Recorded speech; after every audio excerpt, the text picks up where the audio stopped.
आइए एक ऐसे सवाल को हल करते हैं जिसके दोनों जानिब वेरिएबल होते हैं। तो आइए देखिए इस सवाल में एक एक्स इधर भी है और इधर भी है, लेकिन घबराते नहीं है। सबसे पहले हम इसको मॉडल कर लेते हैं। तो आइए हमने मॉडल करना शुरू किया, यानी 5x + 3 हमने लिए, इसी तरह से हमने यहाँ 4x लिए और इस तरह से हमने +5 यूनिट्स लिए। तो सबसे पहले हम एक साइड से यूनिट को ख़त्म करेंगे। तो हमने लेफ्ट हैंड को चूज करते हैं और यहाँ से यूनिट्स ख़त्म करते हैं। तो यूनिट्स ख़त्म करने के लिए हमें 3 माइनस के यूनिट डालना पड़ेंगे। इसी तरह से दोनों तरफ हमने 3 माइनस के यूनिट्स ऐड किए। तो अब देखें ये प्लस माइनस यहाँ से कैंसिल हो गए।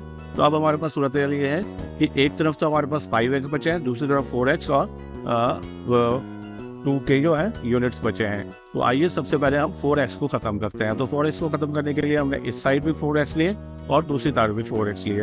तो अब ये x2x ये आपस में कैंसिल होगा, यहाँ x2x कैंसिल होगा, तो एक x = 2 बचा, यानी x = 2 हमारा आंसर आएगा। आइए अब हम इसको लिख के भी करते हैं ताकि हम इसको कॉन्क्रीट मटेरियल के साथ हम इसको लिखने की भी आदत डाल सकें और सीख सकें कि कैसे लिखा जाता है इसकी मदद से। तो देखिए हमने सबसे पहले सवाल को मॉडल किया और ये हमने सवाल लिख लिया। उसके बाद देखिए जो नेक्स्ट स्टेप है, हमने इसमें -3 दोनों तरफ ऐड किए। तो इस तरह से हमने दोनों तरफ -3 ऐड करके इक्वेशन लिख ली। उसके बाद देखें ये दोनों तरफ से रिमूव हुए, तो ये जो -3 है ये यहाँ से भी रिमूव हो गया, यानी ये कैंसिल हो गया, 0 हो गया। और इसी तरह से 5 में से 3 माइनस करेंगे तो 2 बचा, यानी 5x = 4x + 2। जिस तरह से हमें मॉडल में नजर आ रहा है वो हमने यहाँ पर लिख लिया।